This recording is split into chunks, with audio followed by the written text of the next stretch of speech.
જય હિન્દ, જય સંવિધાન। બહુ સહન કર્યું।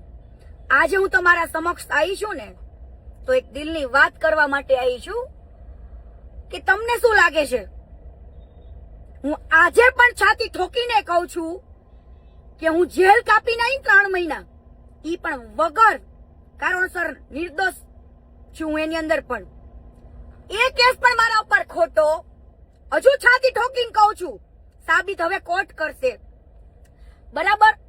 ત્યારબાદ વન બાય ખોટી એફઆઈઆર કરીને મારા ઉપર મને ખૂબ અત્યારે પરેશાન કરવામાં આવે છે। કાપોદ્રા પોલીસ સ્ટેશનની અંદર હું જ્યારે સાઈન કરવા જાઉં છું ને મહિને, ત્યારે મને ખૂબ ટોર્ચરિંગ કરવામાં આવે છે કે તું ખજૂરના લાઈવ બંધ કરી દે, શાહ ઇન્વેસ્ટમેન્ટ નું બંધ કરી દે, આવી રીતના ઘણું બધું ટોર્ચરિંગ કરવામાં આવે છે। મારી સાથે કોઈ મારો મિત્ર આવ્યો હોય ને એને પણ એને ખોટી ધમકીઓ આપવામાં આવે છે, ઉપર બેસાડવામાં આવે, એના મોબાઈલ લઈ લેવામાં આવે, મારા મોબાઈલ લઈ લેવામાં આવે। આ બધું સહન કર્યું, પણ હવે નહીં। એવું તો તમને કોનું દબાણ છે કે કોના કહેવાથી કીર્તિ પટેલને દબાવવામાં આવે છે? તમામ કેસ મારા ઉપર ખોટા કરવામાં આવે છે। હજુ હું છાતી ઠોકીને કહું છું, એવી ખણણી બનણી માંગવાના કીર્તિ પટેલના ધંધા નથી। છતાં પણ મને મીડિયામાં ખોટી રીતના એક્સપ્લેન કરવામાં આવે છે, ખોટી સાબિત કરવામાં આવે છે। કીર્તિ પટેલનું નામ પડે ને એટલે બધા જ મીડિયા વાળા ટીઆરપી લેવા માટે ખોટા ન્યૂઝ ફેલાવવા માંડે છે। પણ મારે મીડિયા વાળાને ખાલી એટલું કહેવું છે, તમારી પાસે તો બધી ઓથોરિટી છે, કીર્તિ પટેલ ઉપર એફઆઈઆર થાય ને તો પુરાવાય મુકતા જાઓ, તાકે આ દુનિયાને ખબર પડે।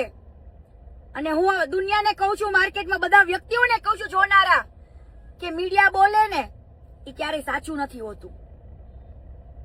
મીડિયા અત્યારે એક બિઝનેસ થઈ ગયો છે અને કાયદા અત્યારે એક બિઝનેસ થઈ ગયો છે। તમે ગમે એવા રૂપિયા આપો ને એફઆઈઆર પડાવો, ભલે ને કોઈ માણસ હેરાન થતો, ભલે ને વર્ષો કેસ લડતો, સાબિત કોર્ટ કરશે। પણ કેમ ભાઈ?